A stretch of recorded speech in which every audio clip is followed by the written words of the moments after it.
билбөгөн, экономиканы ойлогон, чет өлкөлөр менен мамилени жакшы кылган.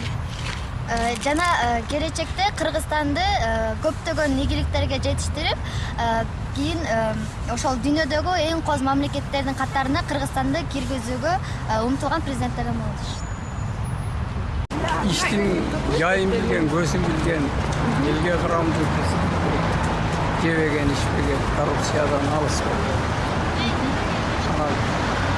Mümkün olsunca yaşırak kadırdan çıksa, bulam işte ona gönül. Ak niyet, işti bilgen, eldi emeğe kıla turgan, özüne tartıp, onu anan emgekçil gerek. Anan negizgisi taza varış gerek. Gele turgan prezident. El üçün kızmat kılış gerek. Anan ceviskendi alıştatış gerek özünün öndagi başkalardan da. Sunday prezident gerek. Факты кежи. Сайтта бул. Рас жакшы суроо берип атасыңар президентский выбордун астында. Мен өзүм чүйдөн болом. Тияк түндүк түштүк деп бөлүшпөйм. Бирок президент биринчи Исаак Разаковдай таза болуш керек. Элин ойлош керек. Чөнтөгүн ойлобой. Элди ойлосо, элдин кызыкчылыгын, Кыргызстандын кызыкчылыгын, Кыргызстан өнүгүп өссө, бутуна турса. Мына азыркы президентибиз кичине бутуна тургузгансып эметип атат. Чөгөлөгөн Кыргызстанды. Бирок кыргыз эли өзүн өзү багып атат, чын айтса.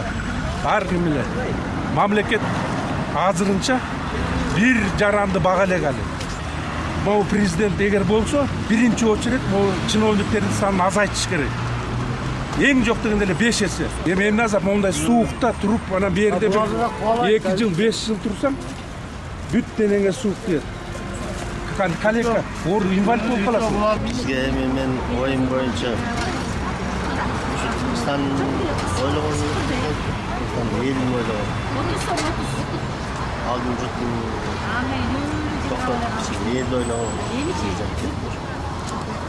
иманды президент келсе де ойлауы, елді ойлауы.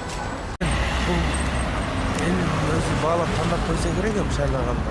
Иманды болса біріншіден президент. Елдің келечегін ойлаған, қалайықтың қиналып тұрғанын сезіп біліп, ошоға өзінің күчін, әрекетін жұмшаған ер азамат жігіттерге иманы болса, қалған оңдап болады. Мындай эли жерин сатпаган, жакшы иштеп берген президент болсо жакшы болот. Ошол мындай жолдорду оңдоп бардыгын тегиз караган киши болсо жакшы болот. Ошол ушундай президент келсе